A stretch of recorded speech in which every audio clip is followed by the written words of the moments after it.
Assalamualaikum warahmatullahi wabarakatuh. Perkenalkan, kami dari kelompok 6 dari jurusan Teknik Informatika dan Komputer Universitas Negeri Makassar.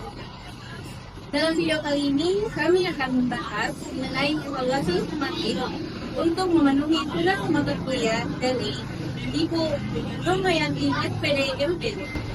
Sebelum ke videonya, izinkan kami terlebih dahulu untuk memperkenalkan anggota kelompok kami. Saya perkenalkan, nama saya Neta.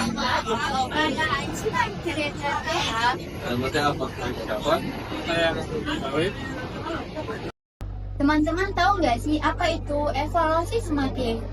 Nah, evaluasi sumatif ini adalah penilaian yang dilakukan di akhir program pembelajaran untuk mengukur hasil belajar siswa baik dalam bentuk kualitatif maupun kuantitatif. Tujuan evaluasi sumatif ini untuk mengetahui sejauh mana peserta didik telah mencapai tujuan pembelajarannya. Evaluasi sumatif ini biasanya dilakukan setelah akhir materi, akhir semester, atau akhir program yang telah selesai.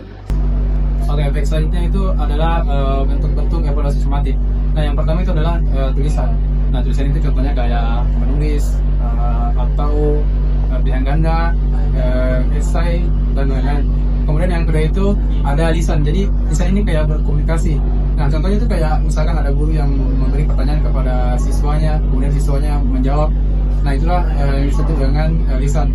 Kemudian yang ketiga itu ada proyek. Misalkan seorang dosen memberikan suatu proyek kepada mahasiswa. Nah, mahasiswa ini itulah yang dikerjakan dari misalkan awal semester sampai akhir semester.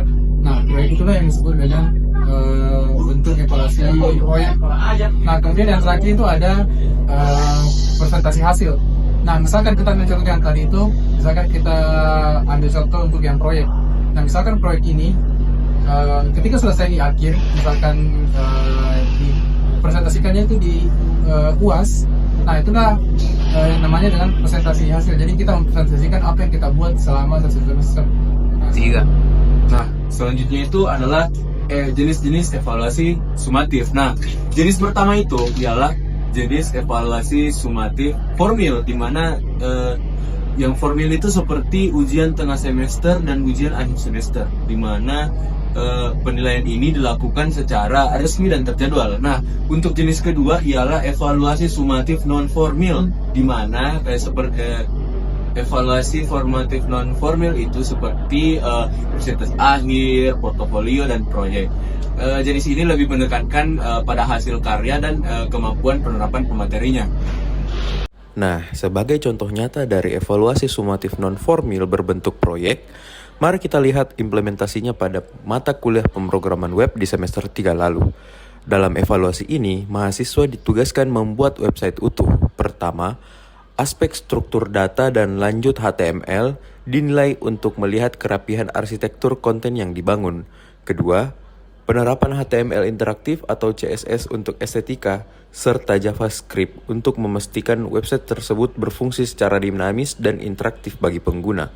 Terakhir, kemampuan PHP dasar diuji untuk melihat sejauh mana mahasiswa mampu mengelola logika sisi server dan pengolahan data sederhana. Jadi, evaluasi sumatif itu berfungsi sebagai untuk menilai hasil belajar siswa, menentukan kelulusan, dan menjadi dasar dalam pengambilan keputusan dalam satuan pendidikan. Evaluasi sumatif tidak hanya berfungsi sebagai pemberian nilai, ia juga dapat memastikan pembelajaran berjalan dengan efektif dan siswa benar-benar mencapai kompetensi yang diharapkan. Itulah tadi pembahasan mengenai fungsi evaluasi sumatif, bentuk-bentuk evaluasi sumatif, jenis-jenis, dan contoh penerapannya. Sekian dari kelompok kami. Assalamualaikum warahmatullahi wabarakatuh.